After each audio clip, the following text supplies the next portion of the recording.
UP के रामपुर में आजम खान ने एक बार फिर से अपने से ज्यादतियों का इल्जाम लगाया है।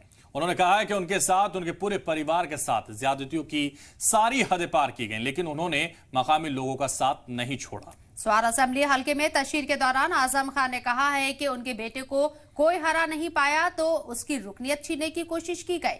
इस मौके पर उन्होंने कहा कि दरअसल अब्दुल्ला का नाम खुदा को इतना प्यारा है कि उसे हरा पाना आसान नहीं।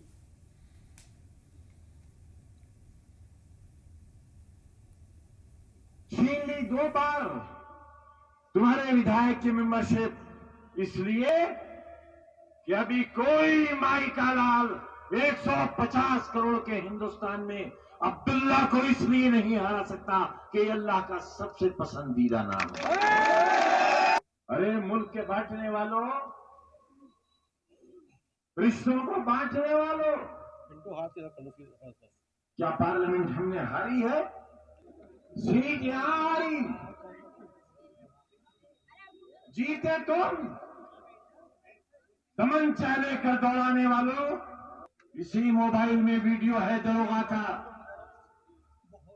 तमंचा लेकर वोट डालने वालों को दौड़ाने वालों, घरों के अंदर ताला डालकर पुलिस का पहरा लगाने वालों,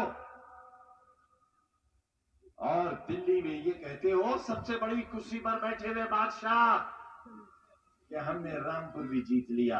अरे ये है हमारी हैसियत। जात और बरादरी के नाम पर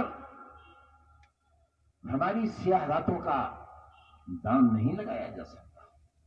जो हमने खोया है, मेरी अहिलिया ने, मेरे बेटों ने, और खास तौर से अब्दुल्ला ने, मेरे अहबाब ने, मेरे सियासी दोस्तों ने, जो आज भी बिजनौर की जेल में हैं, दे सकते हो हिसाब? एक रात के आंसुओं का हिसाब दे सकते हो आप? अंग्रेजों ने ये कोठरियां उन लोगों के लिए बनवाई थी जो या तो अपराधी थे या एक अपराध कर रहे थे मुल्क की आजादी की लड़ाई का।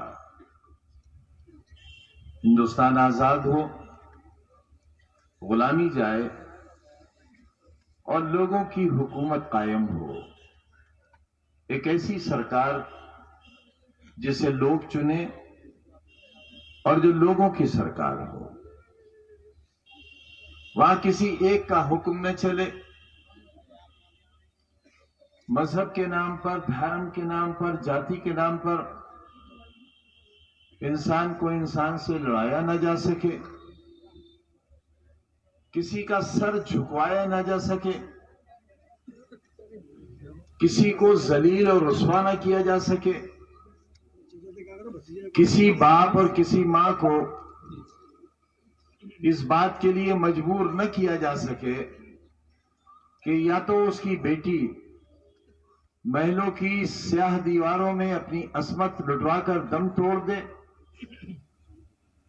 या मां बाप अपने ही घर में गड्ढा खोदकर अपनी बेटी को जिंदा दफन कर दें।